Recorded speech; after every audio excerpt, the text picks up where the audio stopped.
Hello, welcome back to our exploration of love. Last time we talked about how mysterious love is, how difficult it is to understand as a phenomenon, and how little sense it seems to make.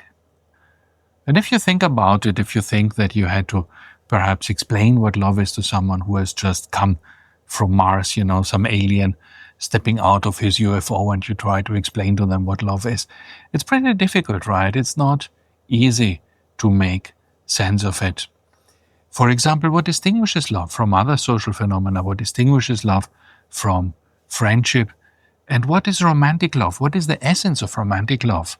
What distinguishes it from other forms of love?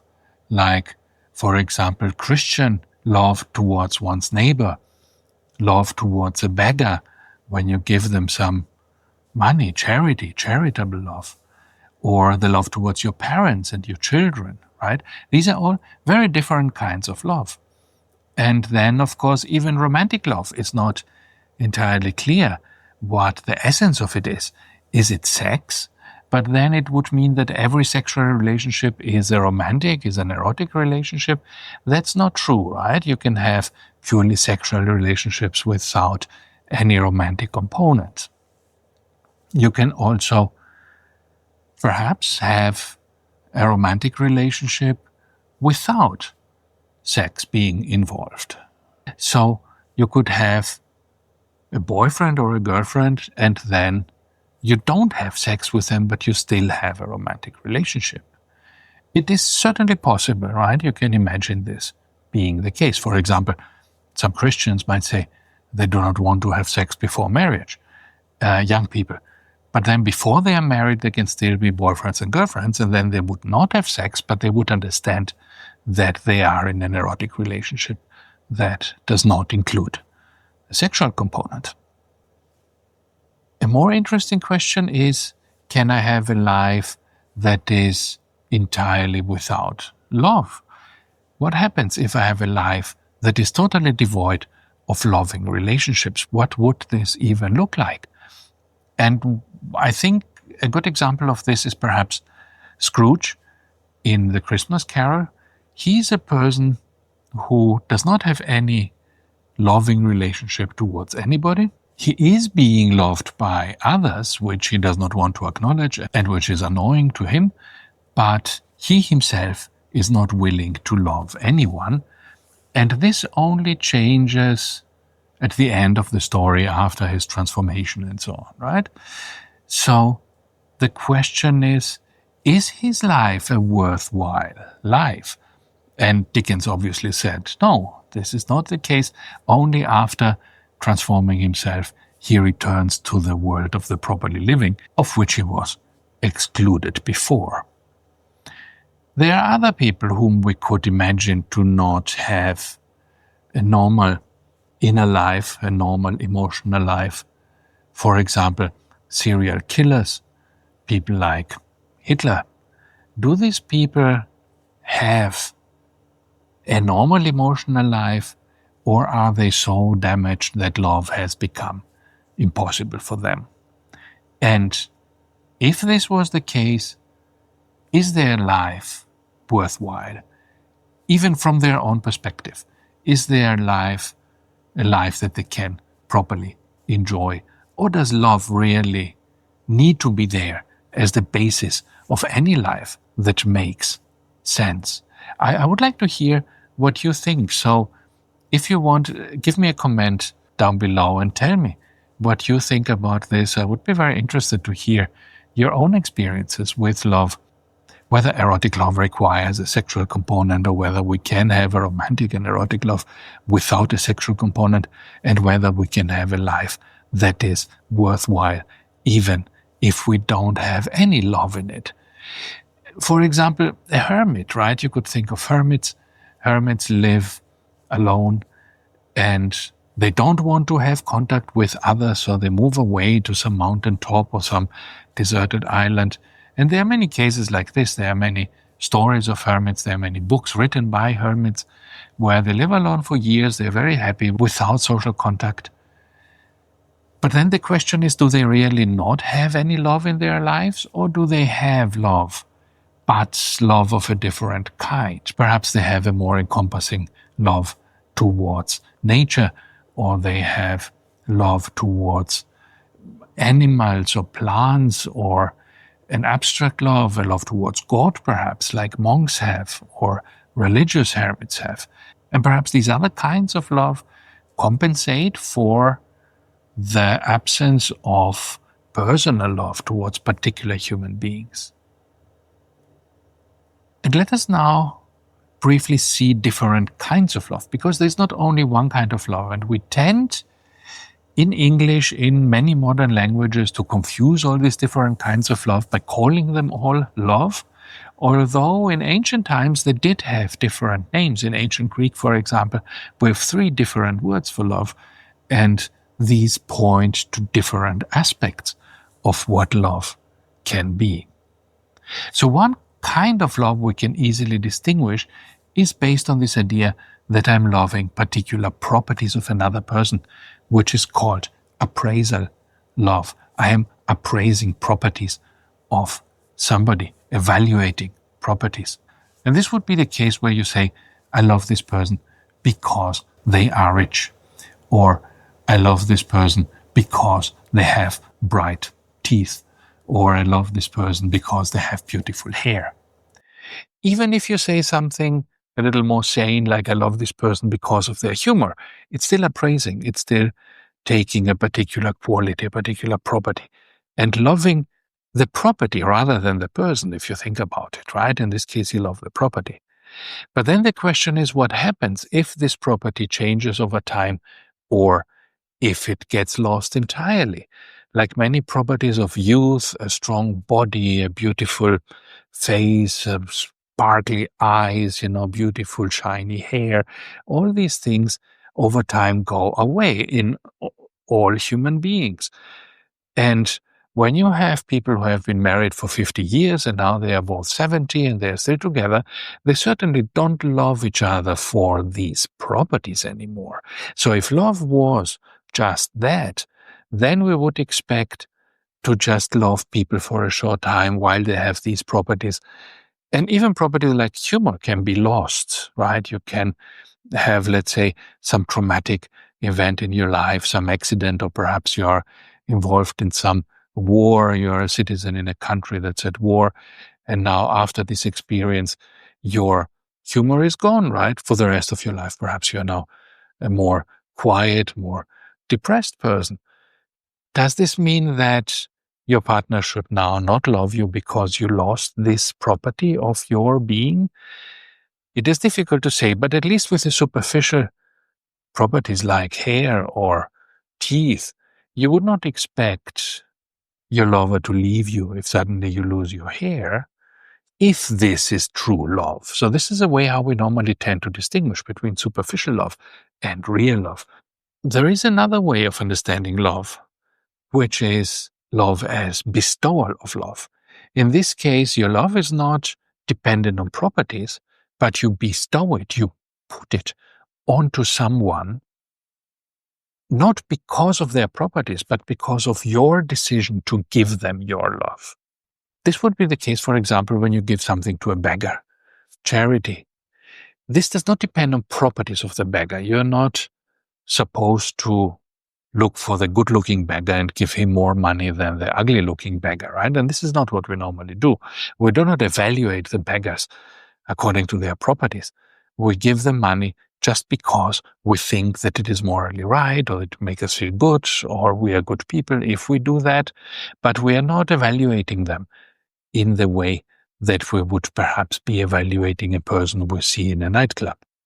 So the love we give to a beggar is bestowed upon them, is given to them without the expectation of return. We don't expect them to give us something in return. And it is similar with children. When I have children and I love my children no matter how they look or what they do. Perhaps my children have bad teeth, perhaps they don't see well and they have the glasses, perhaps their hair is dirty. I still love them because they are my children, right? It's not like I'm evaluating all the children I see perhaps in a kindergarten class and I love those that look best. This is not the case how we relate to children, especially not to our children. So we love our children no matter what they do. It's a bestowal love. It's a love we give unconditionally without the person needing to earn it through some particular behavior. But this brings us into a kind of problem we already mentioned in the last video. If you're interested, you can go back and have a look. The problem is what happens if your boyfriend or girlfriend asks you, why do you love me? And it is not clear what the correct answer to this should be, right? If you say, I love you because of your shiny hair and your beautiful teeth and your beautiful eyes. This sounds good for the moment, but if the other person thinks about it for a second, they will come up with a reply. So what if I lose these properties? If I get old and then my eyes are not so shiny anymore and my teeth are not so good anymore and my hair falls out, will you then not love me anymore? And this is not what you want, right? You don't want to say, my love is conditional upon these properties. And when you lose these properties, I would not love you anymore. Or even worse, what about if somebody else comes along who has more of these properties? So somebody comes along who has even shinier hair, even more beautiful eyes. Will I then drop you and run off with them? I'm not supposed to do that, right? So love must we expect love, right, to be more persistent, to persist beyond these properties. Even if these properties get lost or change over time, we expect love to continue. But then what is the correct answer to the question, why do you love me? If it is not, I love you because of your hair and your eyes, then what is the answer? If we really think that loving properties is wrong, then the correct answer to the question would be, I love you for no reason. I love you, period. But then if you think about it in the first moment, again, this sounds promising, right? I love you just because I love you.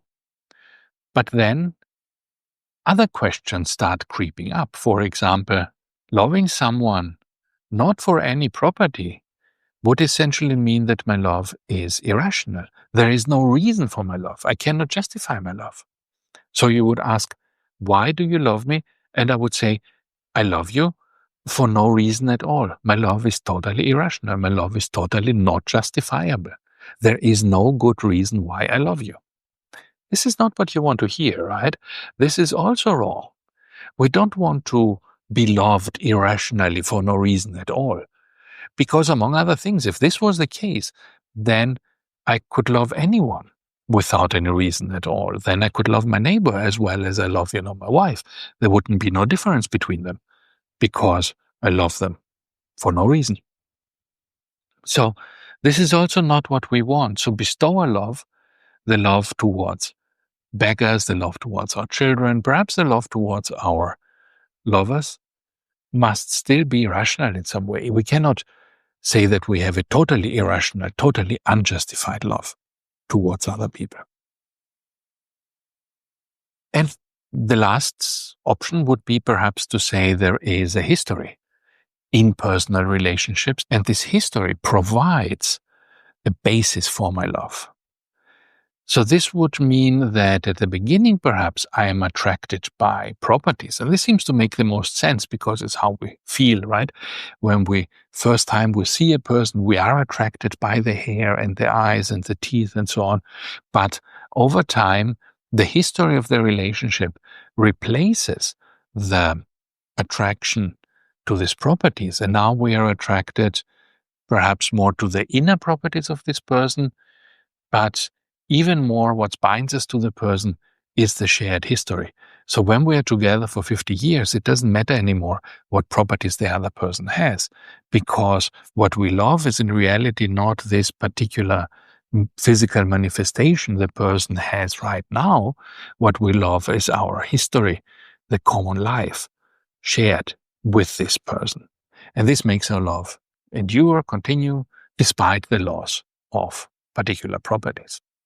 Here's a little diagram which shows you different kinds of love. So we have on top a non-sexual relationship, and at the bottom we have sexual relationships. And this is the first kind of division that we can have between different kinds of love, right? Love can be non-sexual or love can be sexual. And then we have the second difference we already talked about between appraisal and, on the other side, bestowal. And we can connect these in this way so that we get a kind of square with 4 edges and 4 corners that describes love. And so we have non-sexual on the top, right, and appraisal on the left. Non-sexual appraisal, what would this be? This would be friendship.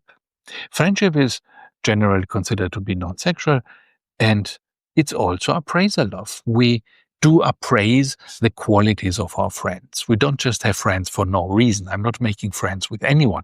I'm making friends with particular people who I want to be my friends because these people give me something. They make me feel good. I can talk with them about things that interest me.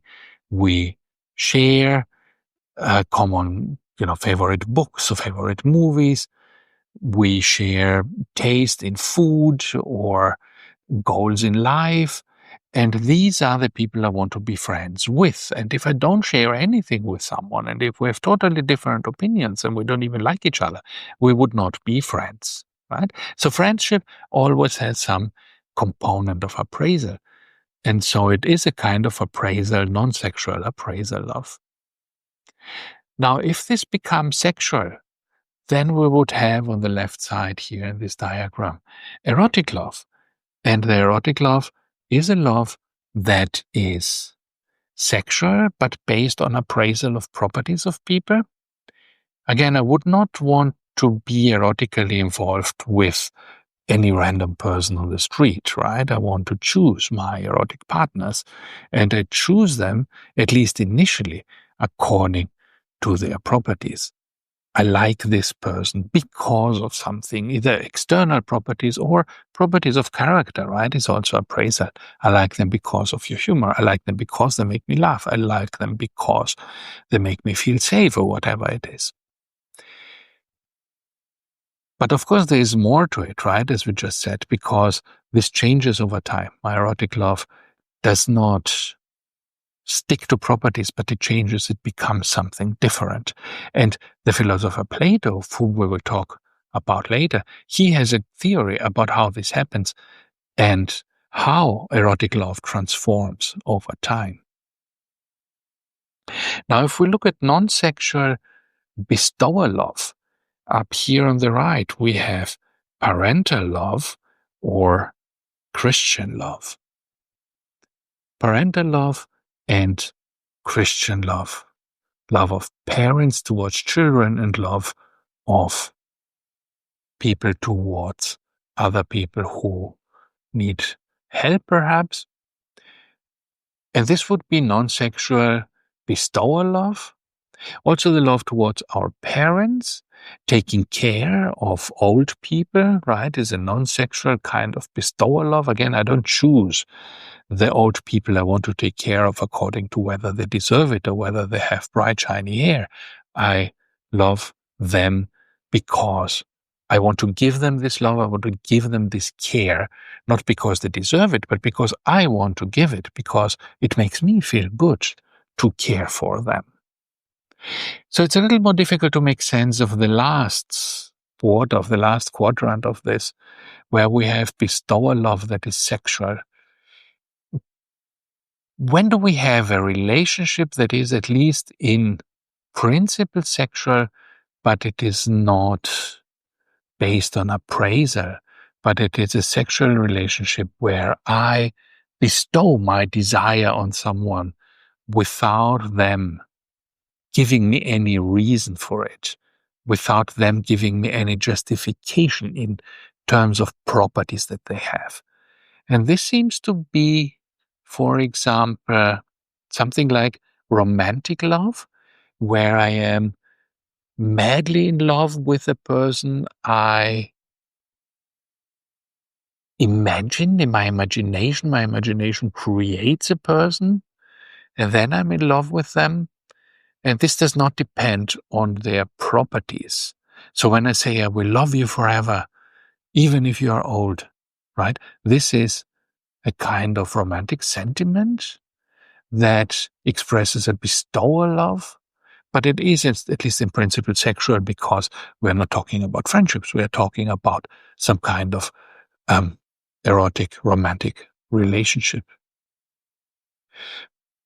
But it is a little difficult to imagine, right? We normally think that there is a connection between sexuality and properties. So again, tell me what you think in the comments. What would this be like?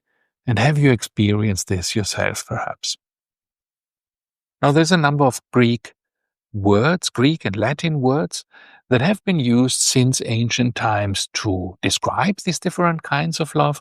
One is eros. Eros was made famous by Plato, erotic love. Plato was the ancient Greek philosopher who was a student of Socrates and wrote down all these dialogues about Socrates. And he has a theory of erotic love that is very special, and we will talk about it in the next video. But he thinks that erotic love is actually loving particular properties first, but then we grow out of it, and the properties we love become more general. So in the beginning, we love the body, properties of the body of the other person, and then we start loving the properties of their soul, of their character, and our eros expresses itself as love of more and more abstract properties. Another word, and this is what I meant when I said that the ancient Greeks had lots more words for these different kinds of love. Another is philia. Philia is a word that's primarily used for friendship love, love towards friends. This is something Aristotle examined very much in his writings, and Aristotle uses this in a very wide sense. He says it's not only what we would today call friendship, but it's even the relationship we have towards business partners, for example, a mutually beneficial relationship of exchanging things, or travelers sitting together in a boat traveling somewhere. They also have a kind of philia because they are bound together by this common interest to arrive, to survive, the voyage with the ship and to arrive at the place they want to go. So this common interest brings them together and creates a bond between them that Aristotle calls philia, today mostly translated as friendship. Christian love now is again a different thing, right? Christian love is often called agape. This comes from the New Testament and is the kind of love that we have towards other people in a Christian sense, or also the love we have towards God, or the love that God has towards us. So in this Christian model, of course, the world of humans is a kind of a mirror of the divine world. And so our love also towards others is a kind of a mirror of the love God has towards us, in the same way like we are images of God, right? So all these different kinds of love are related. The love of God towards his creation, the love that we have towards other human beings, towards our neighbors. And they are called agape. So this is a kind of bestowal love. Our other people around us, don't need to earn our Christian love, our charity. They are just there. They are just human beings, and we love them because of this, because they exist. So this is a purely bestowal love. And then we have caritas, which is the charity specifically.